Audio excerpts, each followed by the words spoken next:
আর একটুর জন্য আমরা বেঁচে গেছি, নালে এই ট্রেনে আমাদের 12 ঘন্টা লাগতো। খুব ভোগান্তিতে ভুগতে হয় রোজই প্যাসেঞ্জারদেরকে। আর খুব বদনাম এই তাম্রলিপ্ত এক্সপ্রেস, যতটা সুনাম ততটাই বদনাম। জেনারেল কোচেও খুব সহজেই আপনি এরকম লাইন দিয়ে উঠে 3 ঘন্টায় পৌঁছে যেতে পারেন দীঘা। তো নমস্কার বন্ধুরা, আমরা আজকে তাম্রলিপ্ত এক্সপ্রেসের এসি কোচে যাচ্ছি হাওড়া থেকে দীঘা। তো একটা ছোট্ট ভুল করলে আপনার এই 3 ঘন্টার জার্নি কিন্তু হয়ে যেতে পারে 12 ঘন্টার জার্নি। কিভাবে সেটা আগে দেখতে থাকুন, পুরো ভিডিওই বলবো। আর একটুর জন্য আমরা বেঁচে গেছি, নালে এই ট্রেনে আমাদের 12 ঘন্টা লাগতো। খুব ভোগান্তিতে ভুগতে হয় রোজই প্যাসেঞ্জারদেরকে। আর খুব বদনাম এই তাম্রলিপ্ত এক্সপ্রেস, যতটা সুনাম ততটাই বদনাম। তো চলুন, এই হচ্ছে হাওড়া স্টেশনের নিউ কমপ্লেক্সের 19 নম্বর প্ল্যাটফর্ম। সপ্তাহের প্রতিদিন 6:45-এ হাওড়া স্টেশন থেকে এই ট্রেনটা যাত্রা শুরু করে। তো দেখুন, সবাই ছুটে ছুটে আসছে।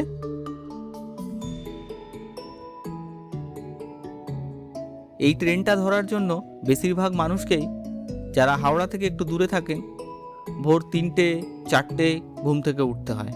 তারপর আশেপাশের স্টেশনে ফার্স্ট ট্রেন ধরে 6টার মধ্যে বা 6:15-20-র মধ্যে এই ট্রেনের কাছে এসে পৌঁছাতে হয়। কারণ যে ট্রেনই আসুক হাওড়া মেন লাইনে 4 নম্বর, 5 নম্বর, 1 নম্বর প্ল্যাটফর্মে নামাবে। সেখান থেকে এই নিউ কমপ্লেক্স আসতেও প্রায় 10-15 মিনিট সময় লেগে যায়। তো দেখুন, প্রথমে ছিল দুটো জেনারেল কোচ। ট্রেন ছাড়ার সময় হয়ে গেছে, সবাই ছুটে ছুটে আসছে। তো একটা জিনিস ভালো দেখলাম যে জেনারেল কোচে পুলিশরা কিন্তু সবাইকে লাইন দিয়ে দিয়ে এন্ট্রি করাচ্ছে। মানে এই নয় যে জেনারেল কোচে যে কেউ এসে উঠে গেল আর জায়গা দখল করে নিল, মারামারি করলো, ধাক্কাধাক্কি করলো, এরকম ব্যাপার নেই। দেখুন, একদম লাইন দিয়ে পুলিশরা সবাইকে একে একে এন্ট্রি করাচ্ছে। মানে যদি আপনি প্ল্যানিং করে ফেলেছেন যাবেন, কিন্তু আপনার কাছে টিকিট নেই, তাহলে এই 3 ঘন্টার জার্নি আপনি এই লাইনে দাঁড়িয়ে ভেতরে প্রবেশ করুন। সিট পেলে তো ভালো, আর না পেলে 3 ঘন্টা একটু দাঁড়িয়ে কষ্ট করেই চলে যাবেন, কোনো অসুবিধা নেই। তো প্রথম দুটো জেনারেল কোচের পর তারপরে কিছু ডি কোচ, মানে নন এসি চেয়ার কার, আর তারপরে রয়েছে দুটো এসি চেয়ার কার।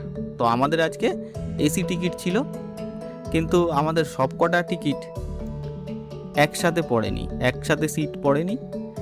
দুটো সিট এদিকে, দুটো সিট অন্য কোচে। আমরা তৎকাল করেছিলাম। তো তৎকালের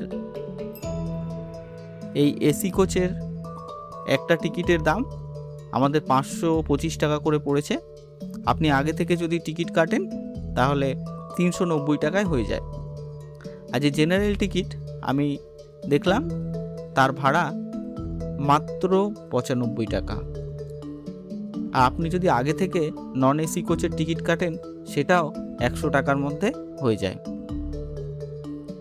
এই ট্রেনে দুটো এসি কোচ, 9খানা নন এসি কোচ থাকে চেয়ার কার, আর সামনে দুটো আর পেছনে দুটো জেনারেল কোচ থাকে। তো এই হচ্ছে আমাদের এসি কোচটা।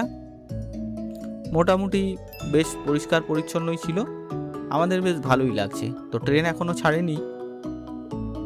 এই হচ্ছে পেখম আর পেখমের মা। আমাদের 3 জনের 3টে সিট আমরা বুক করেছি, যাতে পেখম একটু আরামে যেতে পারে।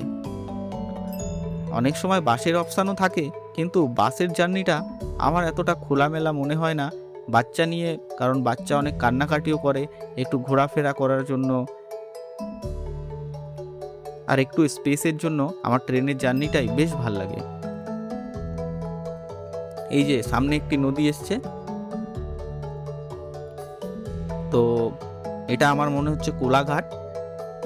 আমি ঠিক জানি না এখানটা কোথায়, মনে হচ্ছে কোলাঘাট। আপনারা যদি কেউ জানেন অবশ্যই কমেন্টে জানাবেন। তো কিছু দূর যাওয়ার পর ট্রেনের ভেতর চপ উঠলো।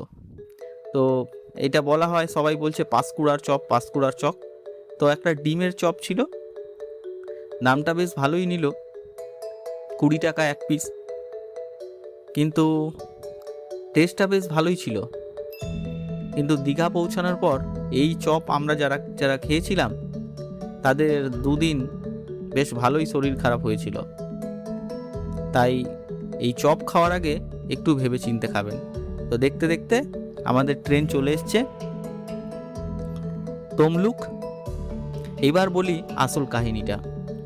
এই ট্রেন প্রতিদিন টাইমে চলছে। এই ট্রেনের টিকিট কাটার আগে অবশ্যই আপনারা হোয়ার ইজ মাই ট্রেন বা যে কোনো ট্রেন থেকে এই ট্রেনের রানিং স্ট্যাটাসটা চেক করে নেবেন।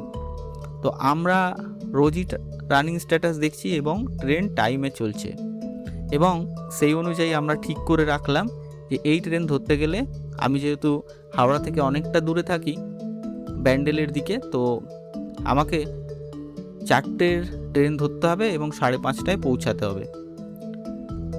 সেই অনুযায়ী আমরা 3টের সময় অ্যালার্ম লাগিয়ে ঘুমিয়ে পড়লাম, এবং আমি চেক করে দেখলাম যে প্রতিদিন টাইমে চললেও লাস্ট 1 সপ্তাহ বা 1 মাসে সোমবার এই ট্রেনটা প্রায় 4 ঘন্টা 5 ঘন্টা লেটে হাওড়া থেকে ছাড়ছে। আগের দিন রাত অবধি কোনো রকম মেসেজ আসেনি। তো আমরা ঘুমিয়ে গেলেও 3টের সময় অ্যালার্ম দিয়ে রাখলাম, এবং রাত্রিবেলা সঠিক মেসেজ এলেও ভোর 3টের সময় ঘুম থেকে উঠলাম, তখন দেখলাম যে 3টের সময় মেসেজ এসছে যে ট্রেন রিশিডিউল হয়েছে এবং ট্রেনের টাইম 10:30। 10:30টার সময় ছাড়বে। তো বলুন, আমরা যদি মোবাইলের মেসেজটা চেক না করতাম তাহলে আমাদেরকে বাড়ি থেকে বেরিয়ে পড়তাম এবং স্টেশনে গিয়ে শুনতাম যে ট্রেন রিশিডিউল হয়েছে। মানে 3টের সময় উঠে 10টার সময় যখন আমাদের পৌঁছানোর কথা, সেই সময় হয়তো ট্রেন এখান থেকে ছাড়তো এবং আমরা পৌঁছাতাম দুপুর 2টো। তো যাই হোক, ট্রেন 10:30টার সময় ছাড়ে এবং তারপরে যতটা টাইম নেওয়ার কথা তারপর যথারীতি 3.5 ঘন্টার মধ্যেই কিন্তু আমাদেরকে দীঘা পৌঁছে দেয়। তাই এখন আমি চেক করে দেখলাম শুধু সোমবার বাদ দিয়ে বাকি দিন একদম সঠিক সময়ে চলছে। তাই সোমবার হোক বা যে বারই হোক, আপনারা অবশ্যই ট্রেনের কারেন্ট স্ট্যাটাস, রানিং স্ট্যাটাসটা অবশ্যই চেক করবেন। বাড়ি থেকে বেরোনোর আগে মেসেজটা একবার দেখে নেবেন, পিএনআরটা একবার চেক করে নেবেন। না হলে কিন্তু স্টেশনে গিয়ে অনেক আগে ঘুম থেকে উঠে স্টেশনে গিয়ে বসে থাকতে হবে, আপনার পুরো জার্নির আনন্দটাই মাটি হবে। তো দেখুন, এক এক করে সমস্ত স্টেশন টাইমেই এলো। আমরা যেটা 10টায় পৌঁছাতাম তার বদলে 2টোর দিকে প্রায় পৌঁছালাম। বাকি আমাদের ট্রেনের জার্নি বেশ ভালোই ছিল। Thank you. আপনাদের কিছু জানার থাকলে অবশ্যই কমেন্ট করবেন, আমি মেসেজে উত্তর দেব। ভালো থাকবেন। দীঘা সম্বন্ধে আরও অনেক ভিডিও, কোন কোন ট্রেন সপ্তাহের কোন কোন দিন দীঘা যায়, হাওড়া, সাঁতরাগাছি এগুলো থেকে, এবং দীঘার হোটেল এবং সমস্ত এক্সপিরিয়েন্স নিয়ে অন্য ভিডিও আসছে। এই ভিডিওটা আপনাদের ভালো লাগলে, ইনফরমেটিভ লাগলে প্লিজ চ্যানেলটা সাবস্ক্রাইব করবেন। Thank you.